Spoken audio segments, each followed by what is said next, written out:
My name is Margaret Collins. I'm 59, a widow, and I live in a quiet Oregon neighborhood. For nearly 20 years, I've managed the front office at a law firm. I raised two children, Emily, now 32, and Luke, 29, and spent most of my adult life making sure they never faced the struggles I did. Last Tuesday, an email arrived that changed everything. It was from Emily, no subject line, just her name in my inbox. I smiled before opening it, expecting a quick update or a sweet note ahead of her wedding. Just weeks earlier, we'd been discussing her plans. I had already contributed $30,000 to help her book the venue, hire the photographer, and secure the florist she'd adored since college.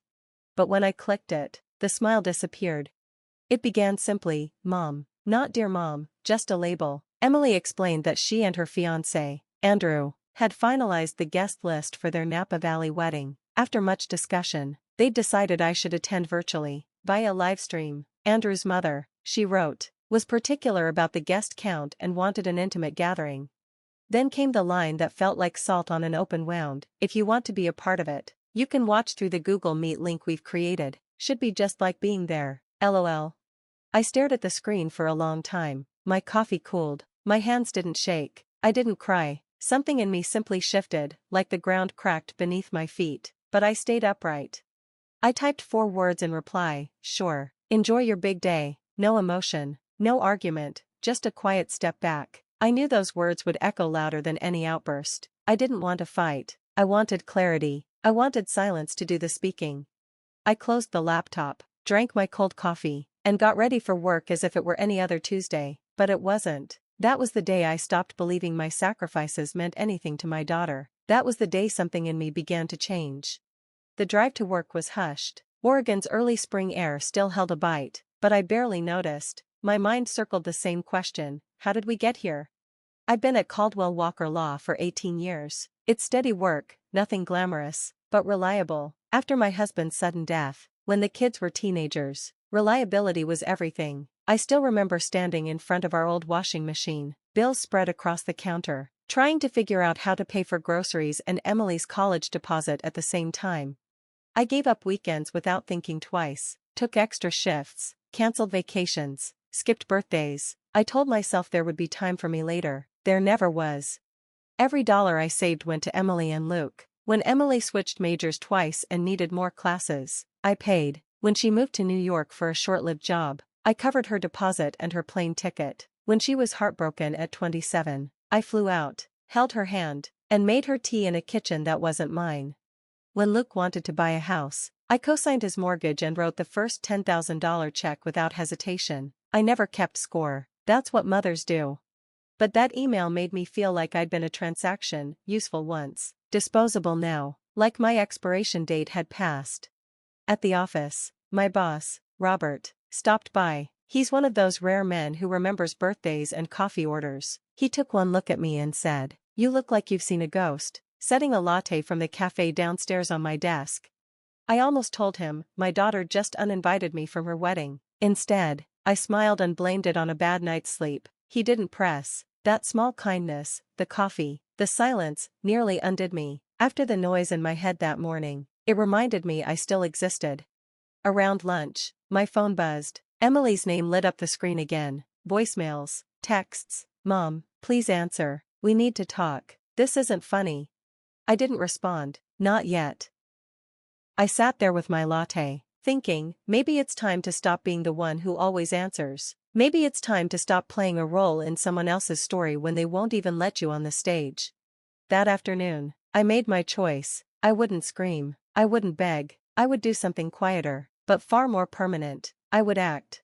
After work, instead of heading home, I drove to First Federal Bank. Carlos, the branch manager, had helped me with everything from college funds to retirement contributions over the years. He always greeted me by name. "Mrs. Collins," he said warmly, standing to shake my hand. "What can I do for you today?" I sat down, set my purse on the floor, and said calmly, "I need to cancel a wire transfer." His eyebrows lifted. "The one to the Napa venue?" "Yes, that one." Carlos hesitated. "There may be a cancellation fee, depending on timing. May I ask why?" "The circumstances have changed," I replied, and left it at that. He tapped at his computer. "You're in luck. it hasn't processed yet. Just in time. He looked up, studying me. Are you sure, Mrs. Collins? $50,000 is a significant sum. I'm sure. 50,000, the next installment after the 30,000 I'd already sent. $80,000 for a wedding I wasn't welcome to attend. I signed the forms without hesitation and walked out lighter. When I got home, my phone showed 9 missed calls from Emily, 2 from Luke, and a voicemail that said simply, "Mom, please don't do this." I switched the phone off. In the kitchen, I reached for the bottle of red I'd been saving for Thanksgiving, the one I hadn't opened because Emily canceled last minute. I poured a glass and sat on the porch, letting the fading sunlight wash over me. Birds sang in the trees. A dog barked somewhere down the street. The memories came uninvited. Birthdays I planned alone. Holidays where I pretended not to notice the silence. Shoes I didn't buy. Vacations I postponed. Cars I drove into the ground. And then Andrew's mother, barely in Emily's life, yet somehow her voice outweighed mine. And that email, ending with LOL, as if being told to watch your own daughter's wedding on a laptop were some kind of joke. I thought about myself, not just as a mother or widow, but as a woman. What did I want? Peace, dignity, a life not defined by being useful to people who only called when they needed something. At 9 o'clock, the doorbell rang. Luke stood there in his work clothes, tie loose, phone in hand like a shield. "Mom," he said, stepping inside, "why aren't you answering your phone? Emily's freaking out." "Hello to you, too." He started pacing. "She says you're refusing to come to the wedding now, that you're being difficult." I laughed once. Difficult? For not attending a wedding I was uninvited from? Andrew's parents are covering most of the bill. You know how traditional they are. I raised an eyebrow. Traditional? I already paid 30,000. I was about to send 50 more. That's not tradition, that's... He froze. Wait, you were sending another 50,000? I said, sipping my wine. Not anymore. Luke's face drained of color. "Mom, they're counting on that. The venue, the food. Not my problem anymore." "Of course it's your problem, she's your daughter. And I'm her mother," I said quietly, the mother told to stay home and watch from a screen. He ran his hands through his hair. "You always make everything about yourself." And that was it, the last stone shifting into place. "Get out of my house." "What?" "You heard me, get out." "Mom." "No, I've given everything I had, and I'm done being the villain in a story I wrote with love." He stared at me for a long second, then left. The door clicked softly, but it sounded louder than any slam. I stood in the stillness, heart pounding, and felt something strange, not guilt, freedom. The next morning, there were 43 missed calls and a flood of messages from Emily. First, the guilt. "Mom, we need to talk. Why are you doing this? This is childish."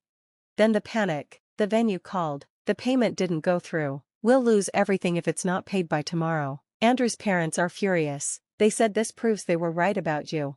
At 3:24 a.m., "I don't understand why you're doing this to me."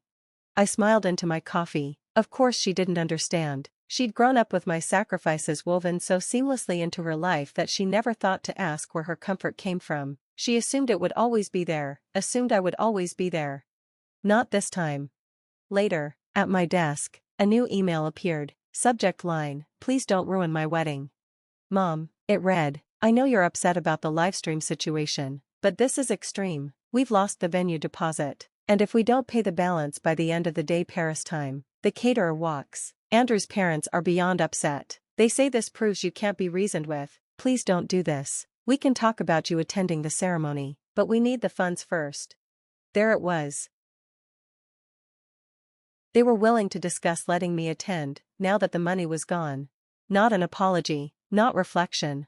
A negotiation. As if my place at my own daughter's wedding could be bartered like a centerpiece or a catering upgrade. I didn't respond. I closed the email and returned to my work. Around noon, Robert appeared beside my desk. "Lunch?" he asked. "That new Italian place just opened." I almost said no, as I usually did, but maybe it was the clarity of the past 24 hours, or maybe I just needed to sit somewhere that didn't want anything from me. "I'd like that," I said. "Over pasta." He told me about his grandchildren, how exhausting but beautiful it was to chase them around. His expression softened, and then, "Forgive me, Margaret, but you seem lighter today." I surprised myself by telling him everything, the email, the uninvitation, the cancelled transfer. When I finished, he didn't offer solutions, he just said, "Sometimes the hardest part of love is setting boundaries, especially with the people we've given the most to." He reached across the table, squeezed my hand. "I think you did the right thing." For the first time, I believed it, too. When I got back, more calls and texts waited, unanswered. My silence was speaking for me now. That evening, the porch light flicked on as I pulled into the driveway. Everything looked still, until I saw someone sitting on the steps. Sophia. Emily's best friend since 5th grade, now grown but still carrying the shape of that girl who baked cookies in my kitchen and whispered through movie nights. I hadn't seen her in years. "Mrs. Collins," she said softly, "sorry to just show up." "It's fine," I said, unlocking the door. "Tea?" She followed me into the kitchen, glancing at the walls like they held old echoes. I filled the kettle. "Emily sent you?" A pause. "She's a mess. They lost the venue. The florist quit. Andrew's parents are threatening to cancel the wedding." I set 2 mugs on the counter. "She's panicking," Sophia went on. "She knows she messed up. She just doesn't know how to fix it." "Is that why you're here, to fix it?" She shook her head. "No, I'm here to ask, is there anything she can say or do to change her mind?" I thought about it. Would an apology erase being excluded? Erase feeling like an ATM? "No," I said finally. Her shoulders dropped. "Not even if she apologizes?" I handed her the tea. "Words are easy, Sophia, especially when someone's desperate. But the people who love you, they don't wait until you cut them off to see you." Sophia stared into her cup, nodding. "I get it, even if she doesn't. I'm sorry, Mrs. Collins."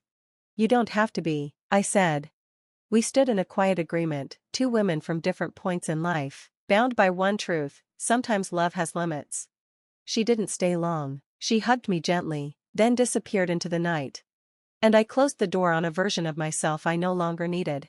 The wedding never happened, not as planned. They pieced together a small backyard ceremony weeks later, just a handful of relatives and Andrew's parents. I wasn't invited, and this time, I didn't need to be. Weeks later, Emily sent one more email, long, emotional, half apology, half defense. I read it once, then archived it. I wasn't angry, I was finished. There's a strange peace in letting go, not out of spite, but from clarity. For the first time in decades, I woke up without wondering who needed something from me, without bracing for guilt disguised as love. My new rule: if my presence is negotiable, then so is my effort. Now I work, read novels, take pottery classes, have dinner with people who see me, not what I can give them. And I've learned something I wish I'd known sooner: you don't have to burn yourself to keep others warm. Sometimes the strongest love is the one you finally give yourself.